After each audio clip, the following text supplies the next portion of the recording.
అందరికీ నమస్కారం. వాజీ వార్తలకు స్వాగతం. ముందుగా ఈనాటి ముఖ్యాంశాలు. బ్రాండ్ ఆంధ్రప్రదేశ్ ఇప్పుడిప్పుడే ముందుకు వెళ్తోంది. అధికారంలోకి రాగానే రాష్ట్ర పునర్నిర్మాణం ప్రారంభించామన్న ఏపీ సీఎం చంద్రబాబు.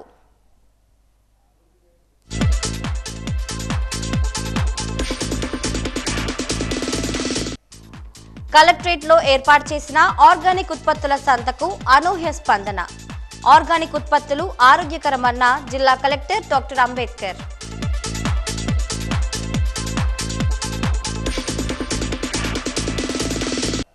ధనుర్మాసంలో మకర సంక్రమణానికి ముందు వచ్చే ఏకాదశి ముక్కోటి ఏకాదశి. విశేష ఫలప్రదాన్ని సంతరించుకున్న ఉత్తర ద్వార దర్శనంపై వాజీ ప్రత్యేక కథనం.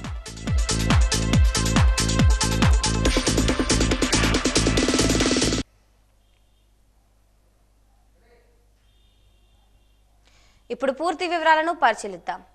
గత పాలకులు అన్ని రంగాలను పతనావస్థకు తీసుకువచ్చారని, రాష్ట్రాన్ని సమస్యల వలయంగా మార్చేశారని ఏపీ సీఎం చంద్రబాబు విమర్శించారు. పడకేసిన నిర్మాణ రంగాన్ని మళ్లీ పైకి తీసుకొస్తామని అన్నారు. గుంటూరులోని చేబ్రోలు హనుమయ్య మైదానంలో ప్రాపర్టీ షోను సీఎం ప్రారంభించారు. ఈ సందర్భంగా నిర్వహించిన కార్యక్రమంలో ఆయన మాట్లాడారు. కొత్త ఏడాది నిర్మాణ రంగం వేగంగా అభివృద్ధి చెందాలని కోరుకుంటున్నాం.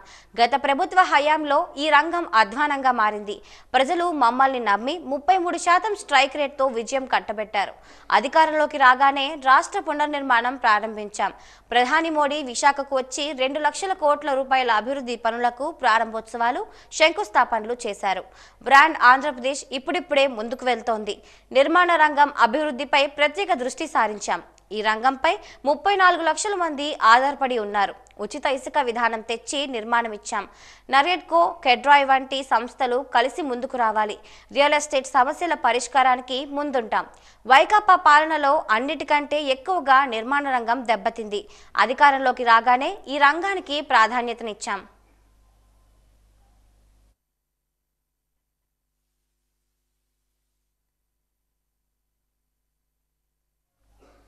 AP deputy CM Pawan Kalyan Pithapuram నియోజకవర్గంలో పర్యటించారు.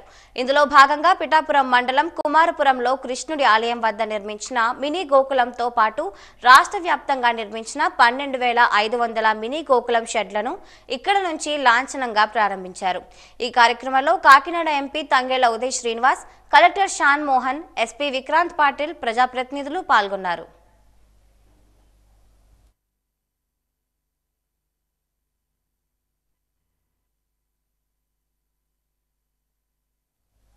విచారం వ్యక్తం చేయవలసిన సమయంలో దిగజారుడు రాజకీయాలకు పాల్పడతారా అని ఎమ్మెల్సీ పంచుమర్తి అనురాధ ఆగ్రహం వ్యక్తం చేశారు. ఎన్టీఆర్ భవన్లో ఏర్పాటు చేసిన విలేకరుల సమావేశంలో మాట్లాడుతూ 31 క్రిమినల్ కేసులో ఉన్న జగన్మోహన్ రెడ్డి, 16 నెలల పాటు జైలు శిక్ష అనుభవించిన జగన్ రెడ్డి ఉత్తరాంధ్రను ఉద్ధరిస్తామని చెప్పిన జగన్ ఉత్తరాంధ్రను చీకటి అడ్డాగా మార్చారని ఆరోపించారు. 31 క్రిమినల్ కేసులున్న జగన్మోహన్ రెడ్డి, 16 నెలలు జైల్లో చిప్పకూడు తిరిగిన జగన్మోహన్ రెడ్డి,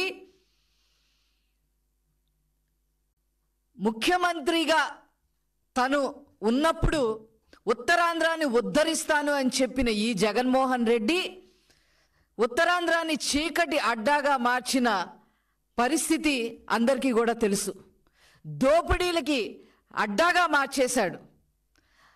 కానీ తను మాత్రం ఉత్తరాంధ్రలో 500 కోట్ల పైన ప్యాలెస్ కట్టుకున్న ఈ వ్యక్తి ఉత్తరాంధ్రాన్ని అన్ని రకాలుగా నాశనం చేస్తే ఖచ్చితంగా ఉత్తరాంధ్రాన్ని ఉద్ధరించాలి అనే ఉద్దేశంతో కూటమి ప్రభుత్వం, ముఖ్యంగా నారా చంద్రబాబు నాయుడు గారు మరి వారి యొక్క కృషితో 2,08,000 కోట్ల పెట్టుబడులు తీసుకురావటమే కాకుండా ప్రధానమంత్రిగా ఉన్న నరేంద్ర మోడీ గారి చేత శంకుస్థాపన కార్యక్రమం వైజాగ్లో చేపట్టిన తరుణంలో ఈ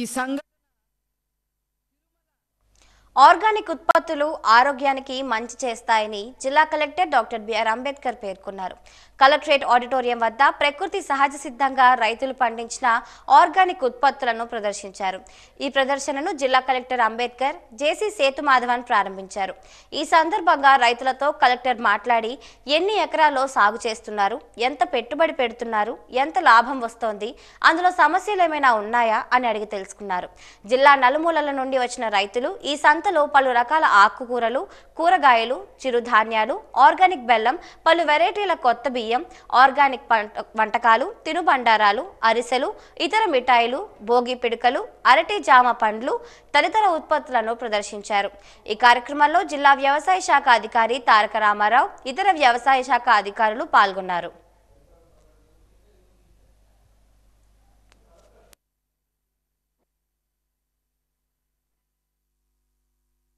మన జిల్లాలో సుమారుగా 58,000 ఎకరాల్లో ఆర్గానిక్ పంటల్ని పండించడం జరుగుతుంది. వివిధ రకాల కూరగాయలు కానివ్వండి, పండ్లు కానివ్వండి, ఫ్లవర్స్ కానివ్వండి మన జిల్లాలో పండించడం జరుగుతుంది. సీడ్ టు సీడ్ సంబంధించిన వచ్చి 12,000 ఎకరాల్లో మనం ఆర్గానిక్ క్రాప్ను మనం చేస్తున్నాం. ప్రజెంట్ అగ్రికల్చర్ డిపార్ట్మెంట్ వీళ్ళ ద్వారా జరుగుతుంది. ఇది కాకుండా ఇంకా ఎక్కువ పెద్ద మొత్తంలో జిల్లాలో ఏదైతే మనకి రబీ సీజన్లో మన ల్యాండ్ ఏది యూటిలైజేషన్ లేకుండా ఉన్నామో అటన్నిటిలో కూడా ఈ ఆర్గానిక్ పంటను విస్తృతంగా పెంచాలనే ఉద్దేశంతో ఈరోజు ఒక అవేర్నెస్ లాగా క్యాంపెయిన్ లాగా ఇక్కడ కలెక్టరేట్లో ఒక సంతని ఏర్పాటు చేయడం జరిగింది. ఇక్కడ అన్ని మండలాల నుంచి దాదాపు బొబ్బిలి, బాడంగి, బొండపల్లి, నెల్లిమర్ల, వేపాడ మండలాల నుంచి చాలామంది ఈ ఆర్గానిక్ పంటలు ఏదైతే చేస్తున్న రైతులందరూ కూడా వచ్చి ఇందులో పాల్గొనడం జరిగింది. చాలా విస్తృతంగా సేల్స్ కూడా జరుగుతున్నాయి. ఇక్కడ ప్రజలు వచ్చి చాలా విధంగా తీసుకుంటున్నారు. ఇటువంటి పంటలను ప్రజలకు తెలియజేసి ఇంకా ఎక్కువగా జిల్లాలో ఇంకెక్కువ అధిక మొత్తాదులో ఈ పంట సాగుని పెంచే విధంగా చర్య తీసుకోవడం కోసం ఒక అవేర్నెస్కి ఈరోజు సంత ఏర్పడడం జరిగింది. ఈ రైతులందరూ కూడా నేను నిజంగా చాలా శుభాకాంక్షలు తెలియజేస్తున్నాను. ఇటువంటి పంటలను పండించి ఆరోగ్యవంతమైన ఆహారాన్ని ప్రజలకు అందిస్తున్నందుకు వీళ్ళందరూ కూడా నా శుభాకాంక్షలు తెలియజేస్తున్నాను. భవిష్యత్తులో కూడా జిల్లాలో ఎక్కువ విస్తీర్ణంలో కూడా ఈ ఆర్గానిక్ పంట పండించడానికి కావాల్సిన చర్యలన్నీ తీసుకోవడం జరుగుతుందని తెలియజేస్తున్నాను. నగరంలోని గురజాడ పబ్లిక్ స్కూల్లో సంక్రాంతి సంబరాలు ఘనంగా జరిగాయి. పల్లెటూరు వాతావరణంలో అన్ని రకాల సాంస్కృతిక కార్యక్రమాలను సంక్రాంతి ఉట్టిపడే విధంగా నిర్వహించారు. ఈ కార్యక్రమానికి ముఖ్య అతిథిగా వాజీ ఛానల్ మేనేజింగ్ డైరెక్టర్ గణపతినేడి శ్రీనివాసరావు, విశ్రాంత జిల్లా రెవెన్యూ అధికారి ఎం గణపతిరావు హాజరయ్యారు. ఈ సందర్భంగా ఆయన మాట్లాడుతూ సంస్కృతి సాంప్రదాయాలను భావితరాలకు గుర్తు చేస్తూ సంక్రాంతి సంబరాలు నిర్వహించడం అభినందించదగ్గ విషయమన్నారు. చాలా పాఠశాలల్లో ఆట స్థలాలు లేకుండా ఉన్నాయని, గురజాడ పబ్లిక్ స్కూల్ కు మాత్రం విశాలమైనటువంటి ఆట స్థలం ఉందని అన్నారు. చదువుతో పాటు ఆటలు, పాటలు నిర్వహించడం అభినందనీయమన్నారు. ఇలాంటి కార్యక్రమాలు మరిన్ని నిర్వహించాలని ఆకాంక్షించారు. ఈ కార్యక్రమంలో doctor Jakku Ramakrishna, Rongali Pothanna, Gurajada public school అధినేత కృష్ణాజీ, కరెస్పాండెంట్ ఎం స్వరూప, పాఠశాల ప్రధానోపాధ్యాయులు పూడి శేఖర్ తదితరులు పాల్గొన్నారు.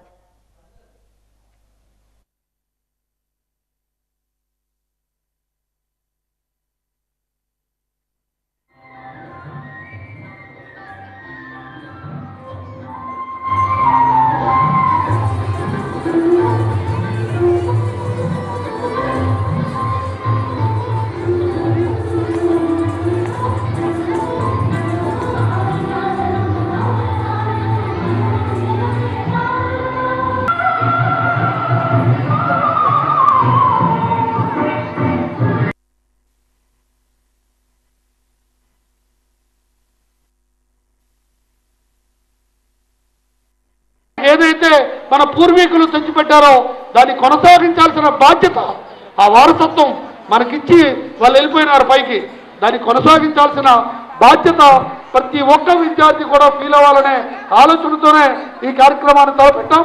మరి లాస్ట్ ఇయర్ కూడా చేసాం.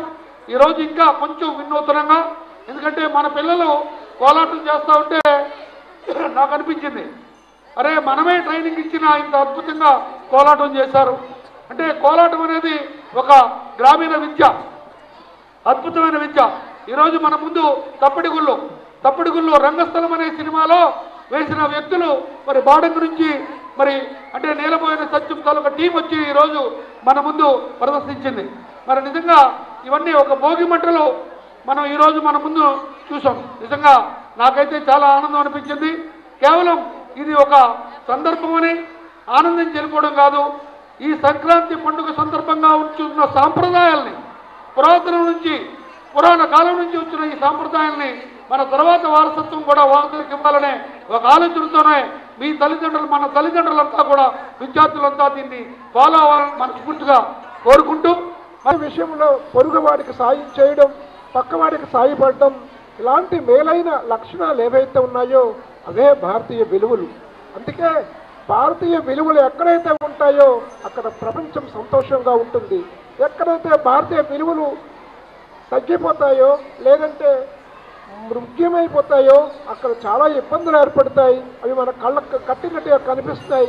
అవి రష్యాలో కావచ్చు, అలాగే యుక్రెయిన్లో కావచ్చు, అలాగే వెస్ట్ ఏషియాలో కావచ్చు, రకరకాలలో అల్లకోలాలమైన పరిస్థితుల్లో కూడా మనము భారతదేశంలో మన కరోనా వచ్చినప్పటికీ కూడా ప్రశాంతంగా ఉండగలిగామంటే దానికి కారణం భారతీయ విలువలు మాత్రమే. కాబట్టి ప్రతి ఒక్కరూ కూడా భారతీయ విలువల పట్ల గర్వంగా ఉండాలి, సగర్వంగా ఉండాలి, నేర్చుకోవడానికి ప్రయత్నం చేయాలి. మనము ఆ వారసత్వాన్ని రాబోయే తరానికి అందించాల్సిన అవసరం ఉంటుందని తెలియచేస్తూ, ఆయన నిజంగానే ఆ సంప్రదాయాల్ని కొనసాగిస్తూ గత 28 సంవత్సరాలుగా ఒక ఉన్నత విద్యా సంస్థగా అనేక మందిని ఉన్నత చదువులకి పంపించిన ఈ గురజాడ స్కూల్, ఈ వాతావరణం నిజంగా ఆ కృష్ణాజీ గారి యొక్క డెవలప్మెంట్కి నిదర్శనం. ఈరోజు మనం చూస్తున్నాం, ఈ స్కూళ్ళల్లో కనీసం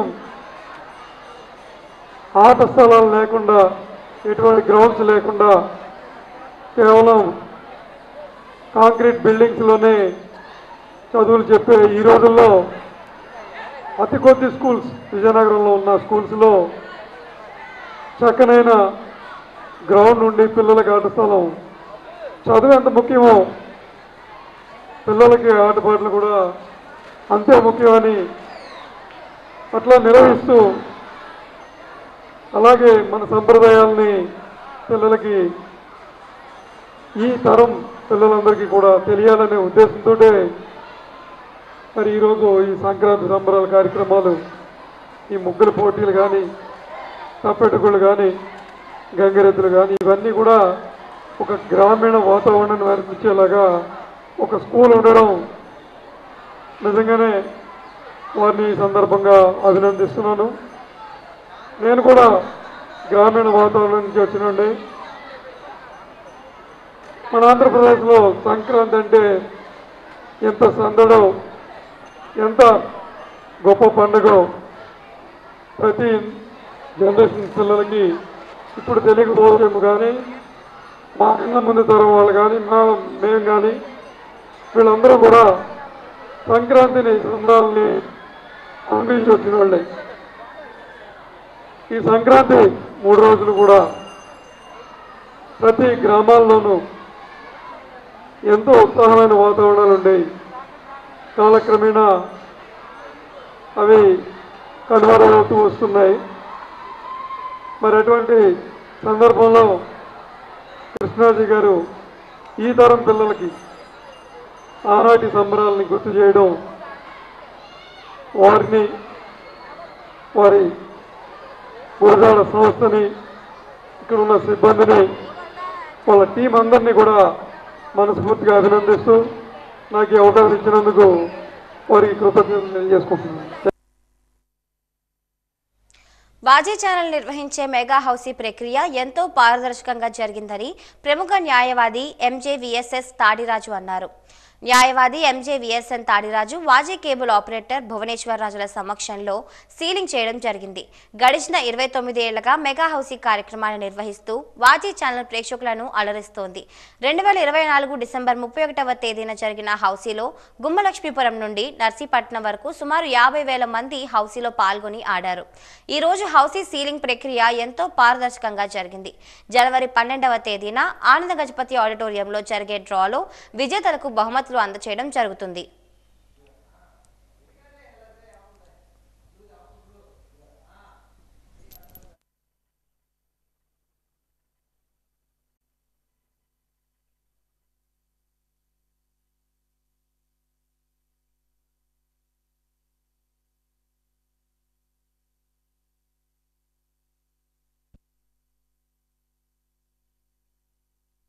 ప్రేక్షకులకి నమస్కారం.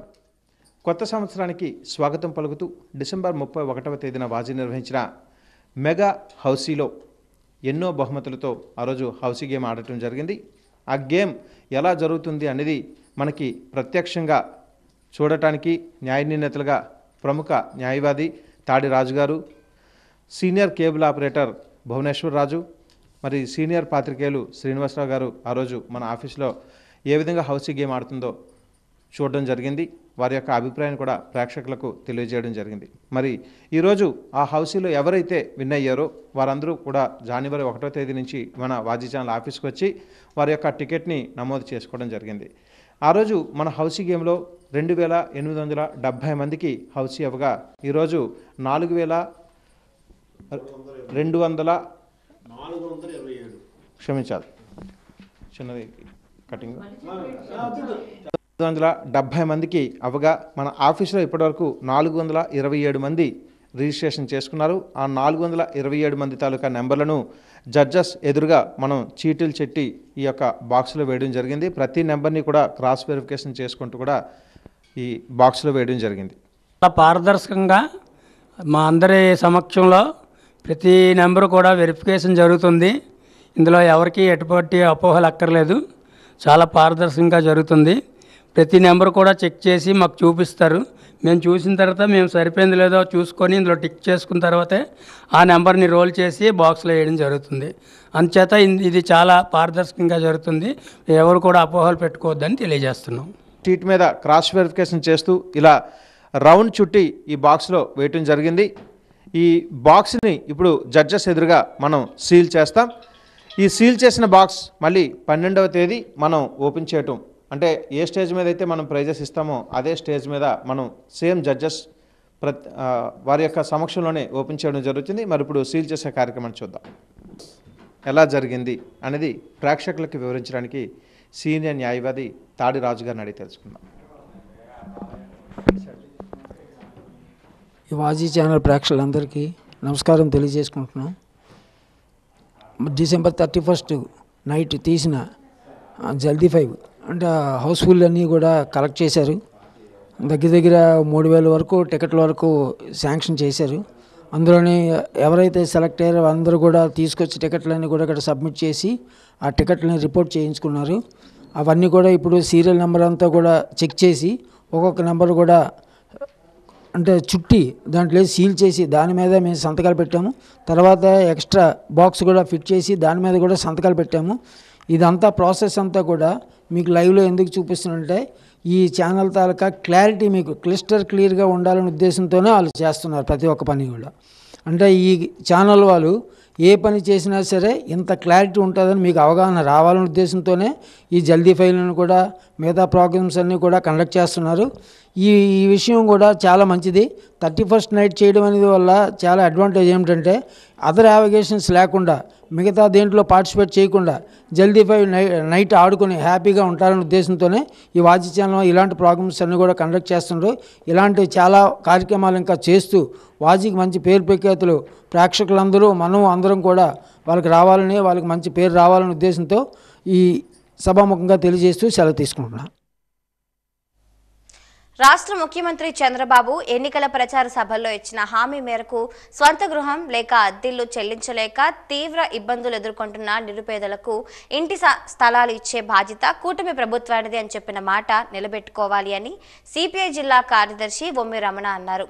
ఇల్లు లేని నిరుపేదలకు ఇళ్ల స్థలాలు ఇవ్వాలని, కూటమి సర్కార్ ఎన్నికల్లో ఇచ్చిన ఇళ్ల స్థలాల హామీలను అమలు చేయాలని డిమాండ్ చేస్తూ భారత కమ్యూనిస్ట్ పార్టీ నియోజకవర్గ కార్యదర్శి బొగుతా అశోక్ ఆధ్వర్యంలో విజయనగరం తహసీల్దార్ కార్యాలయం వద్ద ధర్నా నిర్వహించి కూర్మనాథ్కు వినతి పత్రం సమర్పించారు.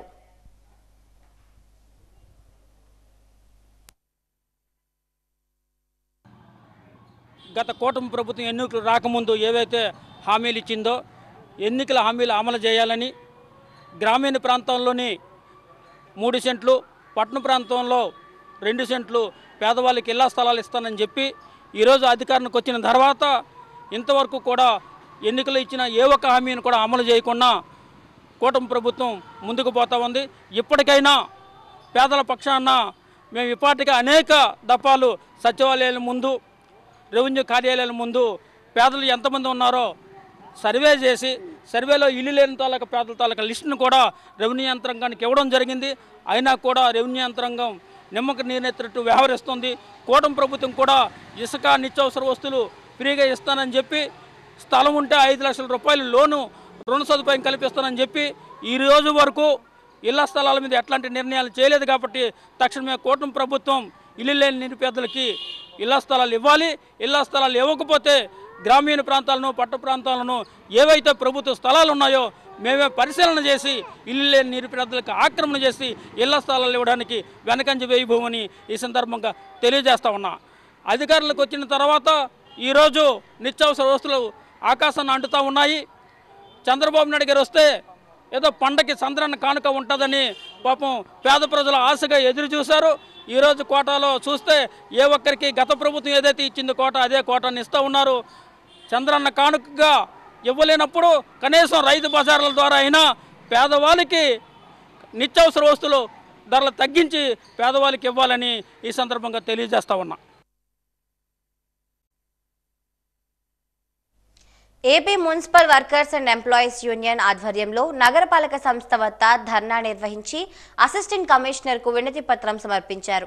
ఈ సందర్భంగా యూనియన్ అధ్యక్ష కార్యదర్శులు ఏ జగన్మోహన్ రావు, బి భాస్కర్ రావు మాట్లాడుతూ 12 మంది కార్మికులను 60 సంవత్సరాలు నిండాయని నిలుపుదల చేయటాన్ని తీవ్రంగా ఖండిస్తున్నామని చెప్పారు. మున్సిపాలిటీలో సుమారు 35 నుంచి 40 సంవత్సరాల పాటు సర్వీస్ చేసి అనారోగ్యాలు పాలైన దశలో నిర్దాక్షిణ్యంగా ఇంటికి పంపిస్తే ఎలా బతుకుతారని ప్రశ్నించారు. ప్రభుత్వ ఉద్యోగుల వలె 62 సంవత్సరాల వరకు కొనసాగించాలని పాలకవర్గం నిర్ణయం చేసి తిరిగి విధుల్లోకి తీసుకోవాలని డిమాండ్ చేశారు.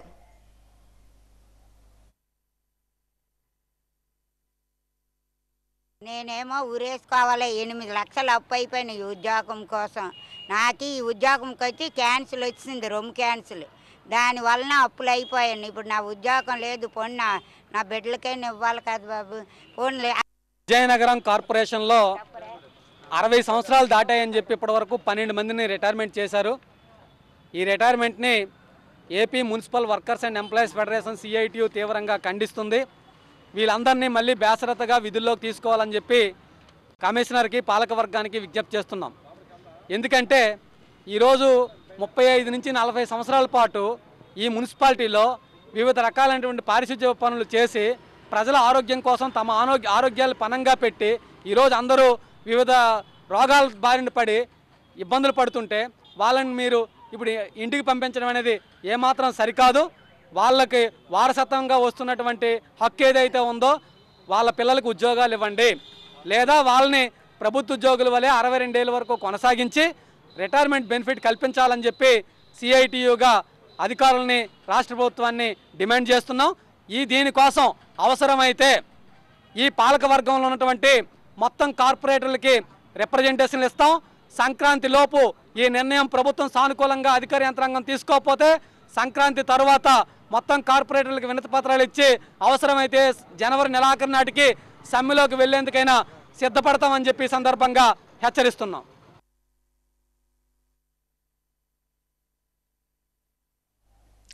వైకుంఠ ఏకాదశి నాడు ముక్కోటి దేవతలతో కలిసి శ్రీ మహావిష్ణువు భూలోకానికి వస్తారని, తన భక్తులను కరుణిస్తారని పురాణాలు చెబుతున్నాయి.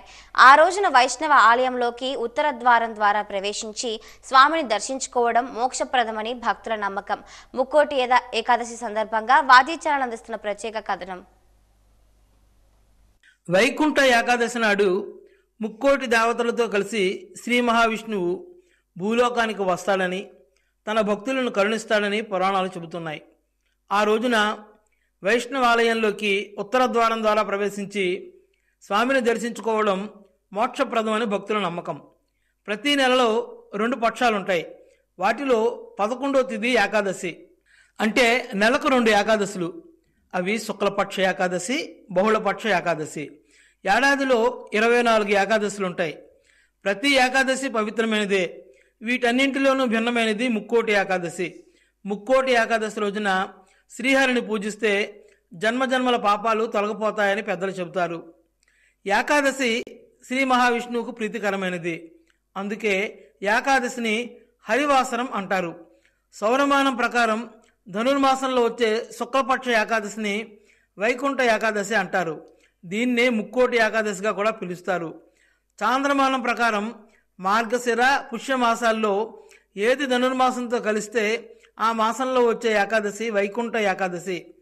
మార్గశిర మాసంలో వస్తే మోక్షద ఏకాదశి అని, పుష్యమాసంలో వస్తే పుత్రద ఏకాదశి అని పిలుస్తారు.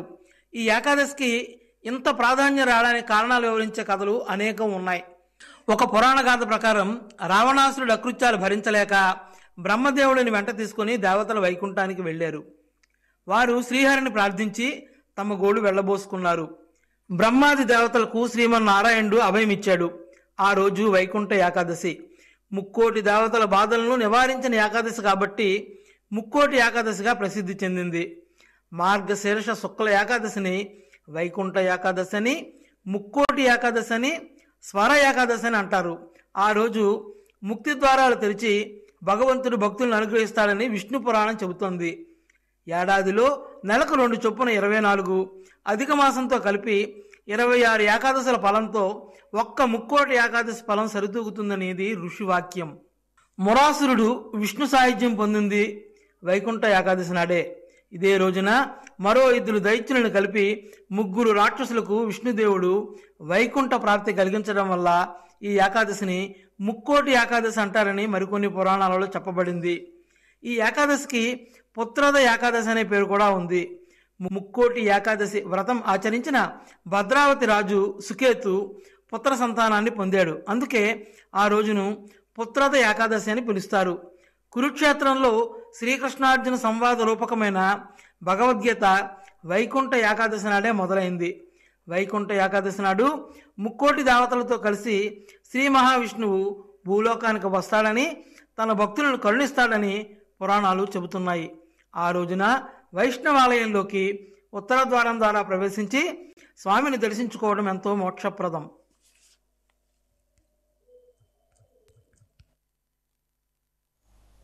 ధనుర్మాసంలో మకర సంక్రమణానికి ముందు వచ్చే ఏకాదశిని ముక్కోటి ఏకాదశిగా పిలుస్తారు.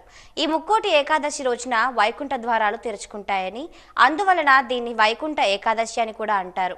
వైకుంఠానికి ఉత్తర దిశలో ఉన్న ద్వారం తెరుచుకోగానే శ్రీ మహావిష్ణువును చూడటానికి ఈ రోజున 3 కోట్ల మంది దేవతలు ఎంతో ఆతృతతో అక్కడ వేచి ఉంటారని, అందువలన దీన్ని ముక్కోటి ఏకాదశిగా పిలుస్తారని పురాణ గ్రంథాలు చెబుతున్నాయి. రింగ్ రోడ్లో కొలువైన వెంకటేశ్వర స్వామి దేవాలయంలో వైకుంఠ ఏకాదశి పర్వదినాన్ని పురస్కరించుకుని ఉత్తర ద్వార దర్శనం ఏర్పాటు చేశారు. భక్తులు తెల్లవారుజామున ఆ ద్వారం గుండా వెళ్లి స్వామివారిని దర్శించుకున్నారు. ఈ సందర్భంగా శ్రీనివాసునికి దేవాలయం అర్చకులు ప్రత్యేక పూజలు చేశారు. వైకుంఠ ఏకాదశి నాడు ముక్కోటి దేవతలతో కలిసి శ్రీ మహావిష్ణువు భూలోకానికి వస్తారని, తన భక్తులను కరుణిస్తారని పురాణాలు చెబుతున్నాయి. ఆ రోజున వైష్ణవ ఆలయంలోకి ఉత్తర ద్వారం ద్వారా ప్రవేశించి స్వామిని దర్శించుకోవడం మోక్షప్రదమని భక్తుల నమ్మకం. సత్యనారాయణ స్వామి దేవాలయంలో ముక్కోటి ఏకాదశి పర్వదినాన్ని పురస్కరించుకుని ఉత్తర ద్వార దర్శనం ఏర్పాటు చేశారు. ఈ రోజు వేకువజాము నుండి భక్తి శ్రద్ధలతో స్వామిని దర్శించుకున్నారు.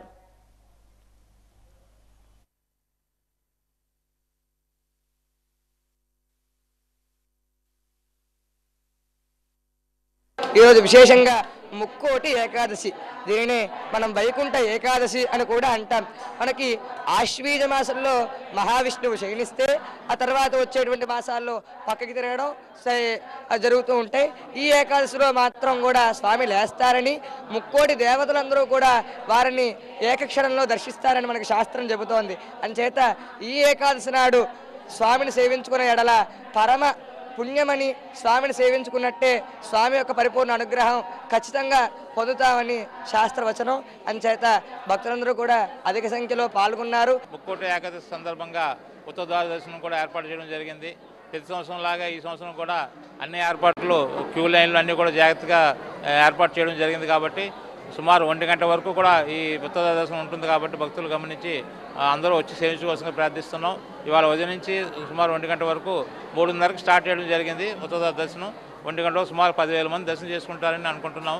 ఇక్కడ అన్ని ఏర్పాట్లు కూడా మన శ్రీనివాస సేవా సంఘ తరపున చేయడం జరిగింది. భక్తులు ఎక్కువ సంఖ్యలో వచ్చి స్వామివారిని సేవించుకోవాల్సిందిగా ప్రార్థిస్తున్నాం. జై గోవింద్. వైకుంఠ ఏకాదశి అనగానే ఉత్తర ద్వార దర్శనమే గుర్తుకు వస్తుంది. వైష్ణవాలయాలలో ప్రత్యేకించి ఏర్పాటు చేసే ఉత్తర ద్వార దర్శనాన్ని స్వామివారిని దర్శించుకుంటే మోక్షం ప్రాప్తిస్తుందని భక్తుల నమ్మకం. అందుకనే ఆ రోజు తెల్లవారుజాము నుంచే ఉత్తర ద్వార దర్శనం చేసుకునేందుకు ఉవ్విళ్ళూరుతూ ఉంటారు. పాలసంద్ర మీద తేలియాడే విష్ణుమూర్తిని దర్శించుకునేందుకు ముక్కోటి దేవతలంతా ఈ ఏకాదశి తిథి నాడు వైకుంఠాన్ని చేరుకుంటారని ప్రతీతి. అందుకనే ఈ ఏకాదశికి ముక్కోటి ఏకాదశి అన్న పేరు వచ్చింది. వైకుంఠంలోని విష్ణుమూర్తి దర్శనమే ఈ ఏకాదశి నాడు ముఖ్యమైన ఘట్టం కాబట్టి దీనికి వైకుంఠ ఏకాదశి అన్న పేరు ఉంది. ఈ రోజున మహావిష్ణువుని వైకుంఠ ద్వారం వద్ద దర్శించుకున్న మధుకైటబులనే రాక్షసులకి శాప విమోచనం కలిగిందంట. ఇక నుంచి ఎవరైతే ఆ వైకుంఠ ద్వారాన్ని పోలిన ఉత్తర ద్వారం గుండా విష్ణుమూర్తిని దర్శించుకుంటారో వారందరికీ కూడా తమలాగే మోక్షం కలగాలని ఆ మధుకైటబులు కోరుకోవడంతో ఉత్తర ద్వార దర్శనానికి ప్రాశస్త్యం ఏర్పడిందని, ఈ నేపథ్యంలో తిరుమల తిరుపతి దేవస్థానం కళ్యాణ మండపంలో వెలిసిన వెంకటేశ్వర స్వామి దేవాలయంలో ఉత్తర ద్వార దర్శనం ఏర్పాటు చేశారు. ఈ సందర్భంగా భక్తులు స్వామివారిని దర్శించుకున్నారు. శివాలయం వీధిలో గల వెంకటేశ్వర స్వామివారి దేవాలయంలో ముక్కోటి ఏకాదశి పర్వదినాన్ని పురస్కరించుకుని భక్తుల కోసం ఉత్తర ద్వార దర్శనం ఏర్పాటు చేశారు.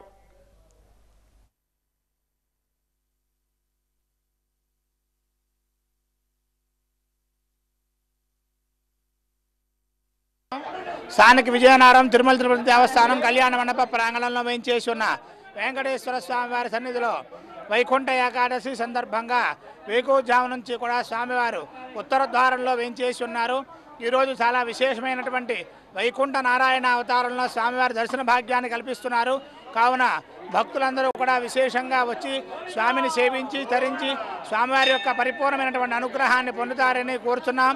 ఈ ఉత్తర ద్వారం విశిష్టత వైకుంఠ లోకంలో స్వామివారు ఉత్తర ద్వారంలో వేంచేసి ఉంటారు కాబట్టి ఈరోజు స్వామివారిని సేవించిన వారికి మోక్షం కలుగుతుందని చెప్పి అంటారు. కనుక భక్తులందరూ సేవించండి, తరించండి. ఓం నమో వెంకటేశాయ. ఈరోజు విశేషమైనది ధనుర్మాసంలో వైకుంఠ ఏకాదశి మహోత్సవం. స్వామివారు ఆషాఢ శుద్ధ ఏకాదశి నాడు శయన ఏకాదశిగా స్వామి శయనానికి ఉపక్రమించి యోగనిద్రకు వెళ్ళి, కార్తీక శుద్ధ ఏకాదశి నాడు స్వామివారు యోగనిద్ర నుంచి కొద్దిగా మేల్కొని ఈ పుష్యశుద్ధ ఏకాదశి వైకుంఠ ఏకాదశి అంటాం. ఈ రోజు నాడు స్వామి గారు శ్రీమన్నారాయణుడు వైకుంఠంలో పూర్తిగా యోగనిద్రలోంచి మేల్కొని ఉత్తర ద్వారం గుండా ముక్కోడి దేవతలు మరియు సనకాది మహర్షులు, యోగులు, భక్తులందరూ కూడా ఈరోజు ముక్కోడి దేవతలు ఉత్తర ద్వారం గుండా స్వామివారిని దర్శించుకున్న మహాపర్వదినం.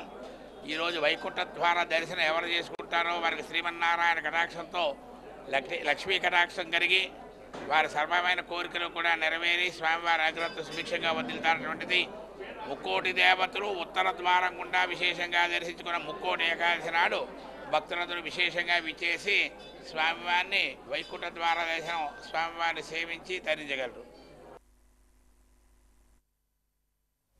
నగరంలోని అరుంధతి నగర్లో వేంచేసి ఉన్న శ్రీ వెంకటేశ్వర స్వామి ఆలయంలో వైకుంఠ ఏకాదశి సందర్భంగా భక్తులకు ఉత్తర ద్వార దర్శనం ఏర్పాటు చేశారు. ఉదయం వేకువజాము నుంచి వెంకటేశ్వర స్వామిని భక్తులు దర్శించుకుని మొక్కులు చెల్లించుకున్నారు. ఈ సందర్భంగా అర్చకులు పి రాజేష్ కుమార్ ఆచార్యులు మాట్లాడుతూ ధనుర్మాస వ్రత మహోత్సవాలు గత నెల 16వ తేదీ నుంచి ప్రారంభించడం జరిగిందని, ఈ నెల 13వ తేదీ వరకు నిర్వహిస్తామని అన్నారు. ఈ రోజు వైకుంఠ ఏకాదశి సందర్భంగా ఉత్తర ద్వార దర్శన కార్యక్రమాన్ని నిర్వహించామన్నారు. ఈ కార్యక్రమంలో కేబుల్ ఆపరేటర్ భువనేశ్వర్ రాజు తదితరులు పాల్గొన్నారు.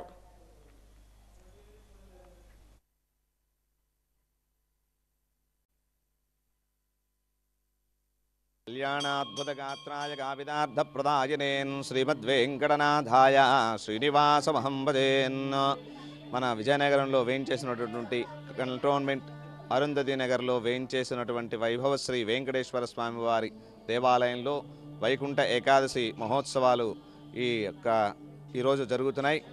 ఈరోజు స్వామివారికి విశేషంగా వైకుంఠ నారాయణ స్వామివారి అలంకారంలో స్వామివారు భక్తులందరికీ కూడా దర్శనం ఇస్తున్నారు. ఈ యొక్క నెల రోజులు కూడా ధనుర్మాసంలో ప్రతిరోజు తిరుప్పావయ కార్యక్రమం, అష్టోత్తర శతనామార్చన కార్యక్రమాలు అతి వైభవంగా జరుగుతున్నాయి. ఈ నెల 13వ తారీఖు గోదా కళ్యాణ మహోత్సవ కార్యక్రమం కూడా ఈ వైభవ వెంకటేశ్వర స్వామి వారి దేవాలయంలో జరుగుతుంది. కావున భక్తులు 50 మంది కూడా విచ్చేసి ఈ యొక్క కార్యక్రమాల్లో పాల్గొని జయప్రదం చేయవలసిందిగా కోరుతున్నాం. ఓం నమో వెంకటేశాయ. ఆంధ్రప్రదేశ్ రాష్ట్రంలో 6 బ్రాంచ్లతో అన్ని రకాల బ్రాండెడ్ ఫుట్వేర్ అందిస్తున్న అజంతా షూ మార్ట్ బ్రాంచ్ ఇప్పుడు విజయనగరంలో ప్రారంభించారు. ఈ సందర్భంగా సంస్థ డైరెక్టర్ రెడ్డి మాట్లాడుతూ భారతదేశంలో పేరెన్నికగన్న బ్రాండెడ్ ఫుట్వేర్ను విజయనగరం ప్రజలకు అందించాలని సంకల్పంతో ఇక్కడ బ్రాంచ్ ఏర్పాటు చేశామని అన్నారు. ప్రారంభోత్సవాన్ని పురస్కరించుకుని లేడీస్, జెంట్స్, చిల్డ్రన్ ఫుట్వేర్ పైన 10% ఫ్లాట్ డిస్కౌంట్ అందిస్తుందని అన్నారు. ఖాతాదారులకు నాణ్యమైన ఫుట్వేర్ అందించడమే అజంతా షూ మార్ట్ ప్రథమ ప్రాధాన్యత అని అన్నారు.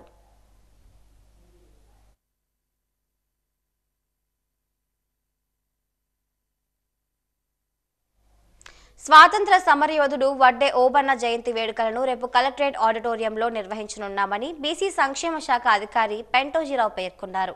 కలెక్టరేట్లోని ఈరోజు తన కార్యాలయంలో ఆయన వాచి న్యూస్తో మాట్లాడారు. ఓబన్న జయంతి వేడుకలను విజయవంతం చేయాలని పిలుపునిచ్చారు. ఓబన్న సమాజానికి ఆదర్శప్రాయాలని కొనియాడారు.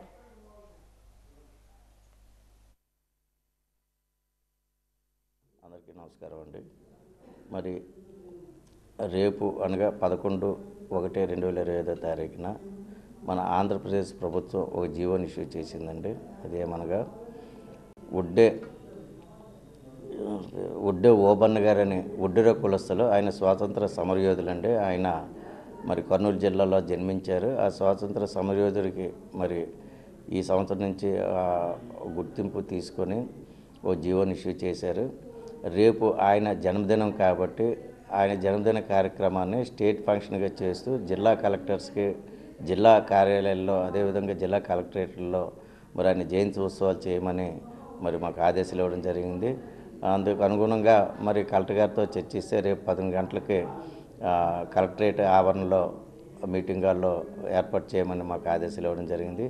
వీటన్నిటి కూడా గౌరవ ప్రజాప్రతినిధులకు, అదేవిధంగా అధికారులకు, అదేవిధంగా కమ్యూనిటీ లీడర్లకు కూడా ఇన్ఫర్మేషన్ ఇవ్వడం జరుగుతుంది. ఎవరైనా మన సంబంధిత ఉడ్డిర లీడర్లు కానీ, కమ్యూనిటీ వ్యక్తులు కానీ ఎవరున్నా సరే మరి రేపు 11 గంటలకి కలెక్టరేట్ మీటింగ్ హాల్కి హాజరవలసిందిగా కోరుతున్నాం. చీడిపాలెం గ్రామస్తుల విజ్ఞప్తి మేరకు రహదారి నిర్మాణానికి జిల్లా కలెక్టర్ డాక్టర్ బిఆర్ అంబేద్కర్ స్థల పరిశీలన చేశారు. ఎస్కోట మండలంలో పర్యటించారు.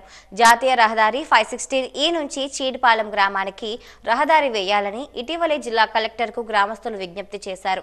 దీంతో ఆయన ఈ గ్రామానికి ప్రస్తుతం ఉన్న గ్రావెల్ రహదారిని పరిశీలించారు. తహసీల్దార్ అరుణకుమారిని వివరాలు అడిగి తెలుసుకున్నారు. మ్యాప్లను పరిశీలించారు. సర్వే చేసి రహదారి నిర్మాణానికి స్థల సేకరణకు ప్రతిపాదనలు సిద్ధం చేయాలని ఆదేశించారు. అనంతరం అక్కడికి సమీపంలోని సాయిపల్లిని కలెక్టర్ సందర్శించారు. శ్రీ సత్యసాయి దివ్యామృతం ఆశ్రమాల్లో నిర్మాణంలో ఉన్న 100 పడకల క్యాన్సర్ ఆసుపత్రిని, ఓపీ గదులను, భోజనశాలను పరిశీలించారు. ఆసుపత్రికి సంబంధించిన వివరాలను తెలుసుకున్నారు. Sharada metals and alloys limited company సమకూర్చిన క్యాన్సర్ స్క్రీనింగ్ అంబులెన్స్ ను కలెక్టర్ ప్రారంభించారు. సాయిపల్లికి రహదారి సౌకర్యం కల్పించాలని ఈ సందర్భంగా సంస్థ ప్రతినిధులు కలెక్టర్కు విజ్ఞప్తి చేశారు.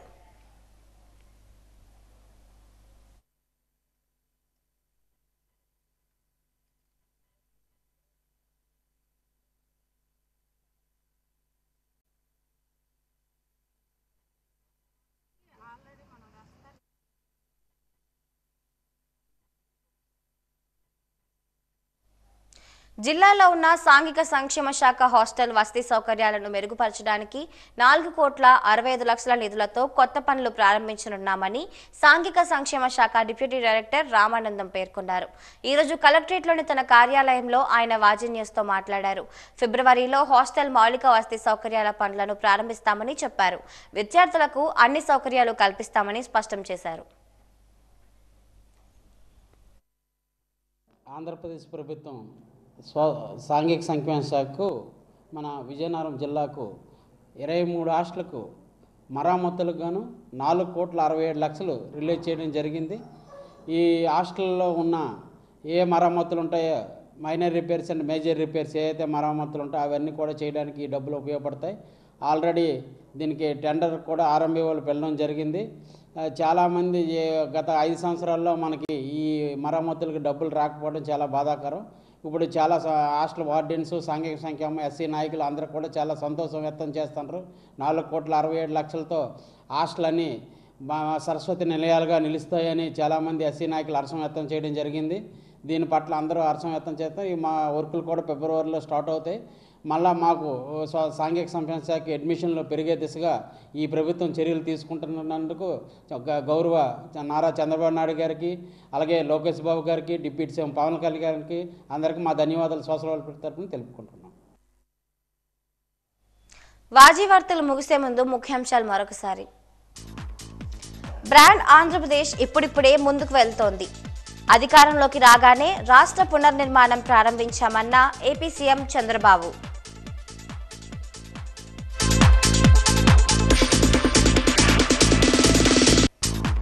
కలెక్టరేట్లో ఏర్పాటు చేసిన ఆర్గానిక్ ఉత్పత్తుల సంతకు అనూహ్య స్పందన. ఆర్గానిక్ ఉత్పత్తులు ఆరోగ్యకరమన్న జిల్లా కలెక్టర్ డాక్టర్ అంబేద్కర్.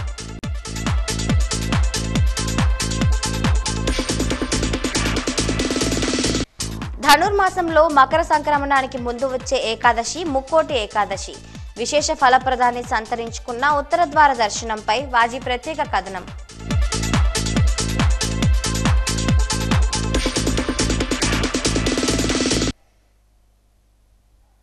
ఇంతటితో వాజీ వార్తలు సమాప్తం. నమస్కారం.